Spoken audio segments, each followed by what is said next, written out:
What this video is going to be about is making fermented pickles. Fermented pickles are, we would call them fermented. Normally in the past they would just call them pickles, because whenever they pickled a bunch of pickles, they'd do it in a barrel. They'd use a brine, which is a water and a salt, and whatever seasoning. And what happens is they ferment and they sour, and it gives them a certain flavor, but it gives them a health benefit, because being these are not, you're not cooking any of this ingredients, you're not heating it up. Of course, they don't keep as long, so once you make them, you need to put them in the fridge, and then they'll keep there, I'd say, a couple of months or so. A lot of times people say 2 weeks, 3 weeks. But anyway, they look a little bit cloudy compared to other pickles.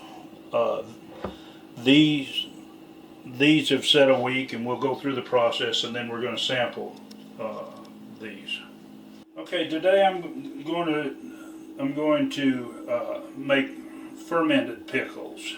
They're going to be a kosher pickle. I'm not going to say dill, because I'm not putting any dill in this one. This recipe's being it's a fermented pickle, it's going to have some water, salt, and my normal garlic, and some cayenne peppers, and some mustard seed in this one.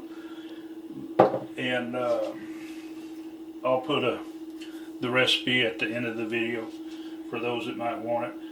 Now, when you're doing fermented pickles, it's a little bit different to it, but what I'm going to start out, first thing we're going to have to prepare our cucumbers.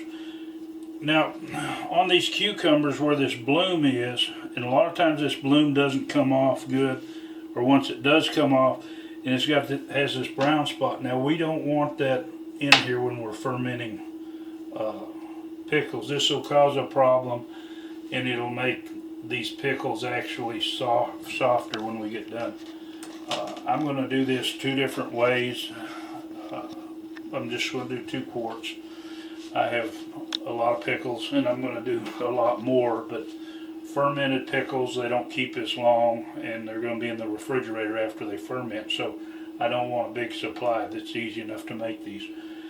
But what I want to do is I'm going to try one with calcium chloride, which is pickle crisp, and I'm going to try one without, so we'll see which one performs better, and then we'll talk about this once these get fermented. Okay, I have all my cucumbers cut up and stuck in the jar. Now you want to pack these in here tight. You don't want them to float up, and make sure they're down a little bit, because whenever you're fermenting pickles, you want the brine to completely cover these. Now, also, whenever you do this, now you're going to mix your salt in with your water. Now, this brine mixture is 2 quarts of water and 5 tablespoons of salt, and it's just cool water. Now, if you have chlorine in your water, you might want to get buy some water, or filter the water to where you don't have chlorine in it. We don't have that problem here, being we have a well. But mix it in until your water's good and clear. All the salt's mixed up. And then what we're going to do is we're going to pour this into our jars. And normally they'd say you leave a ½ inch of headspace, but I'm going to say on these, leave a ¼ inch of headspace.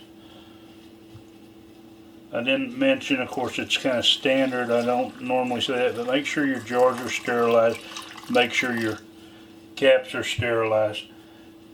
Now, I've got this up here high, made sure it's covering all my cucumbers in here. What we're going to do, we'll cap this. We're just going to put the cap on kind of firm, not real tight. when these ferment, they have to be able to ventilate any gases. You don't. A little bit of tension on the cap will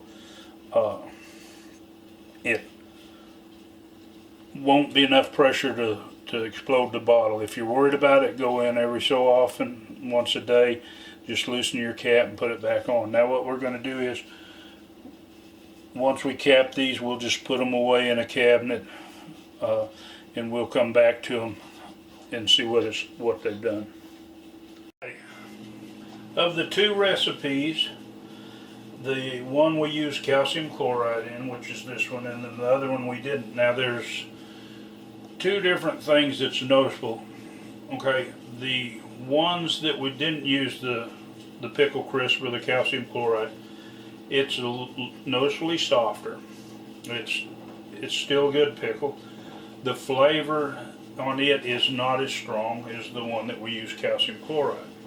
So, and the crispiness, the crispiness of the calcium chloride pickle, I'll let you hear it.